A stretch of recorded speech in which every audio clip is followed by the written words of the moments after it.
Hello, this is your boy Faltouch here, and welcome back to another episode of the Blue Monday Manchester City podcast.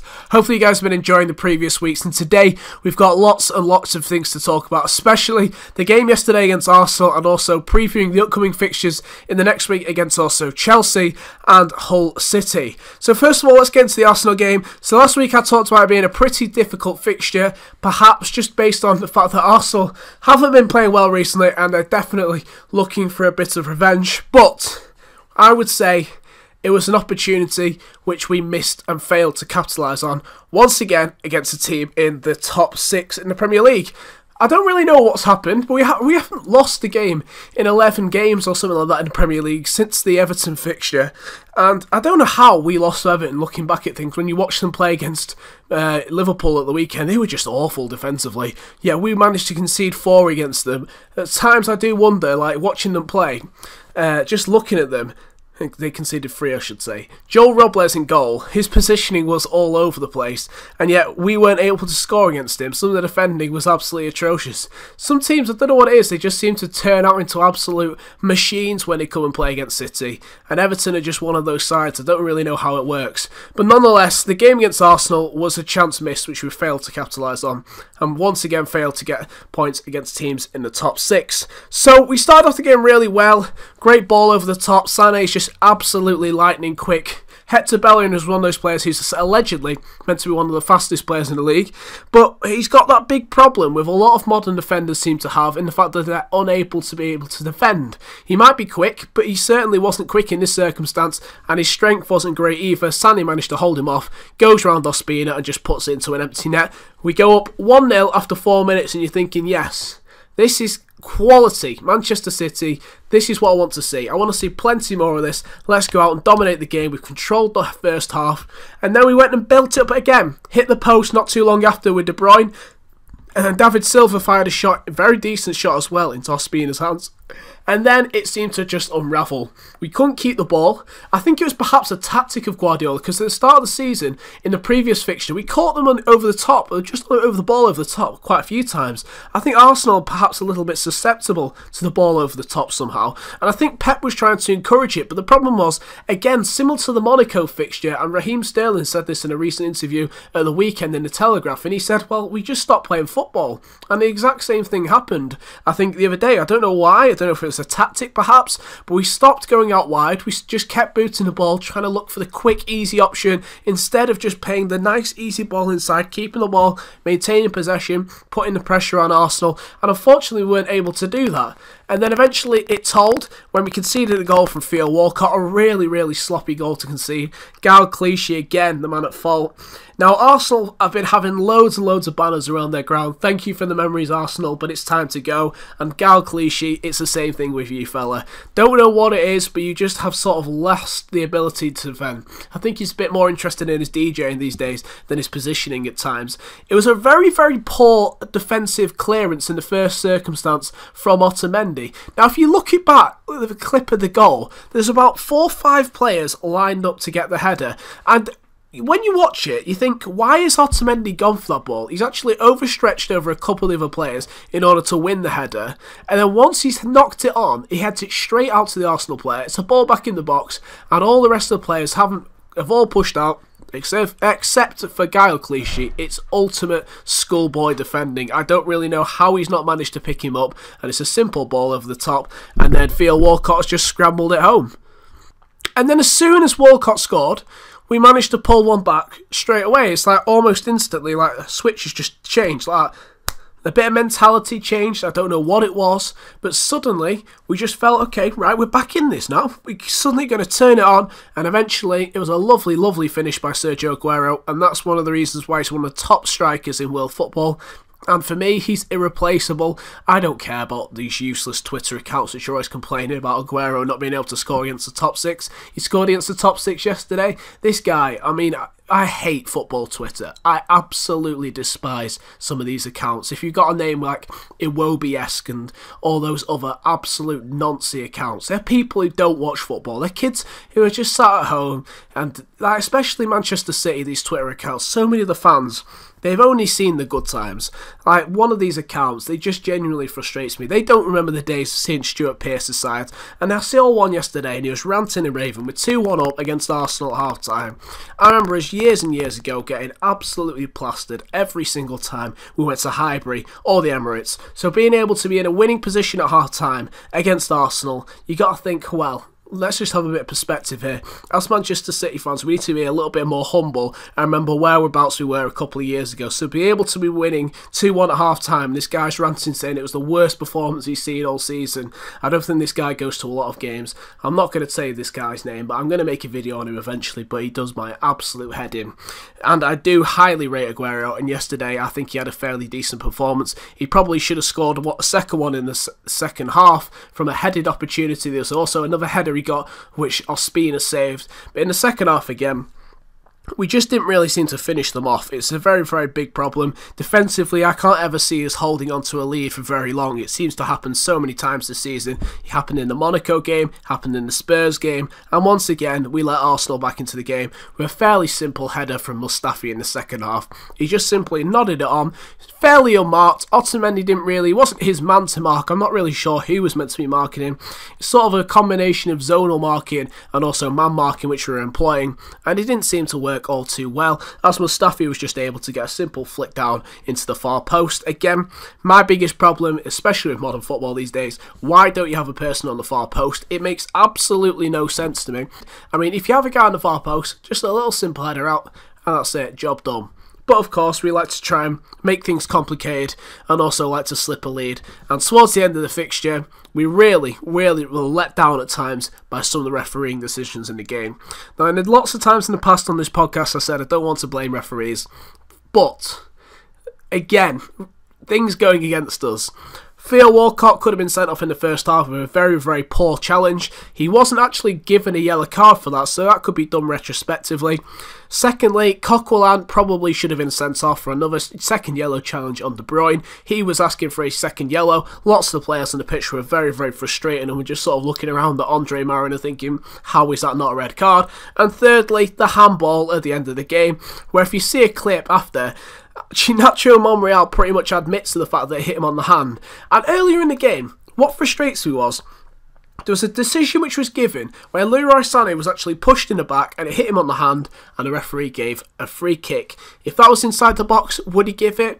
I do not think so, especially he has no bottle to give a penalty in the 92nd minute for the away team at the Emirates, whereas a couple of weeks ago, not all too long ago in fact, a high foot was given against Burnley and Arsenal won a penalty in something like the 98th minute of the game. Do they have the bottle to give that for City? Absolutely not. And once again, the refereeing decisions have let us down. In my personal opinion, it was probably one of the most stonewall handballs I've seen in a very, very long time. It was an outstretched arm. The ball clearly hit him. But what frustrates me is how neither the referee or the linesman were able to see that or were able to not give a refereeing decision. Perhaps they just didn't have the bottle for it. But nonetheless, irrespective of refereeing decisions, it was a pretty poor performance at times and we were still unable to get a win against one of the top 6 sides this season. So far this year, the only points which we've got against top 6 sides are a win against Arsenal at home and a win against Manchester United away from home, where they were pretty poor at that stage of the season. We've drawn against Liverpool, we've drawn against Spurs, we lost to Chelsea, we should have beaten them, we should have beaten Spurs, we've lost to Liverpool once, we drew against them, we probably should have won that game as well looking back at it. There's so many frustrating times this season where we've dropped points, despite the fact that we're actually higher up in the season than we were last year. It still feels like we haven't advanced all too much, whereas Chelsea just keep on pushing on.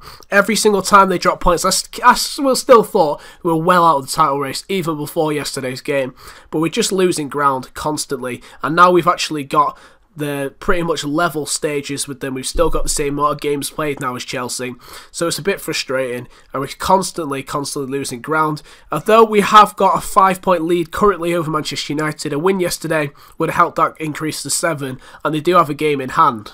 Now, looking ahead to the game against Chelsea on Wednesday, it's an away fixture, and at times I still think we're actually going to play better away from home. Our home record this year has been atrocious, whereas away from home, I would never think this was ever going to happen, but we seem to be able to play better away from home, which was a problem which seemed to always blight the Mancini and also the Pellegrini era. We couldn't seem to win away from home, whereas it's the opposite now, which is a bit frustrating. If we can sort our home form out, I think we would be a top side, and we probably would be chasing Chelsea down for the title. There's so many occasions this year where we've just dropped points at home, whereas I feel a little bit more confident when we do play away from home against perhaps Chelsea. We'll have to see how we get on. But I don't know if many of you will have seen the Crystal Palace game. I actually watched the whole game live, and it was a really interesting watch to see how Sam Allardyce went and approached the game against Chelsea.